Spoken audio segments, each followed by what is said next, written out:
আসসালামু আলাইকুম। সবাই কেমন আছো? আলহামদুলিল্লাহ আমরা ভালো আছি। আমার প্রিয় আপু ভাই বোনেরা, দেখতে পাচ্ছেন আজকে এখানে সাদা তেল দিয়ে দিছি আর কাটা পেঁয়াজ দিয়ে দিছি। তো পেঁয়াজটাকে বেজে নিয়ে রসুন আদা দিব। আজকে আমি রান্না করব নতুন আলু দিয়ে দেশি মুরগির ঝোল, পাতলা ঝোল রান্না করব। তো দেখতে থাকেন আপনারা। এখানে নতুন আলু, এখানে সব মশলা, আর এখানে টমেটো, আর এখানে দেখতে পাচ্ছেন চিকেনটাকে ভালো করে ধুয়ে নিয়ে এসেছি। এখানে আমি ভাত বসাই দিছি। দেখতে পাচ্ছেন এখানে একটু পেঁয়াজ বাটা দিছে হালকা, এখানে আদা বাটা, রসুন বাটা। তো ভালো করে আমি এটাকে কষিয়ে নিব। আর আমি স্বাদ মতো লবণ দিয়ে দিছি। দেখতে পাচ্ছ আমার প্রিয় আপু, এটাকে এখানে কষিয়ে নিচ্ছি। তো আমি এই পর্যায়ে টমেটোটা দিয়ে দিলাম, কারণ হচ্ছে কি এগুলাকে আমি বেজে নিয়ে আজকে ডিফারেন্টভাবে রান্না করব। এই মশলাটাকে আমি এখন কি করবেন, আমি ব্লেন্ডারে ব্লেন্ড করে নিব ঠান্ডা করে। তারপরে আমি এই বাটা মশলা ব্লেন্ডারে যে ব্লেন্ড করা যে পেস্টগুলো বের হবে ওইটা দিয়ে আমি চিকেনটাকে কষাবো।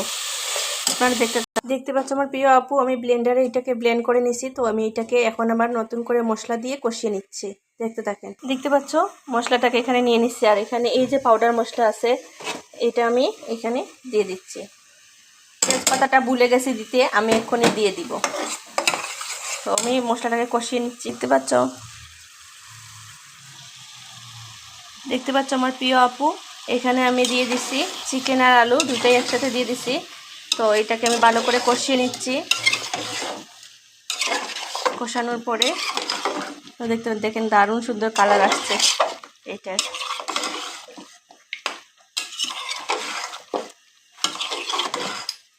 দেখতে পাচ্ছ আমার প্রিয় আপু, মাংসটা এখানে ভালো করে কষতেছে, কেমন করে জাল হচ্ছে দেখেন।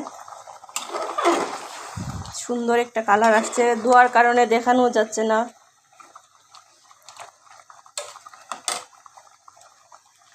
আমি এটাকে হালকা আর একটু কষিয়ে নিয়ে তারপরে একটু হালকা জল দিব, দিয়ে একদম মাখো মাখো রাখবো। তো আপনাদের সাথে নিয়ে আসতেছি, দেখতে থাকেন। দেখতে পাচ্ছ আমার প্রিয় আপু, এখানে মাংসটা একদম একদম সিদ্ধ হয়ে গেছে। আমার এখানে এই পর্যায়ে জল দেওয়া লাগবে না, ভাবছিলাম দেওয়া লাগবে। একদম মাংসটা হয়ে গেছে। তো এই পর্যায়ে নামিয়ে নিব আমি এটাকে। তো আপনারা দেখতে থাকেন, হয়ে গেছে দেখেন। আলুটাও একদম গলে গেছে, মাংসগুলো সিদ্ধ হয়ে গেছে।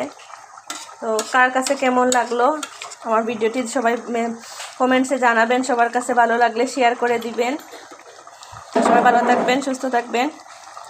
আসসালামু আলাইকুম।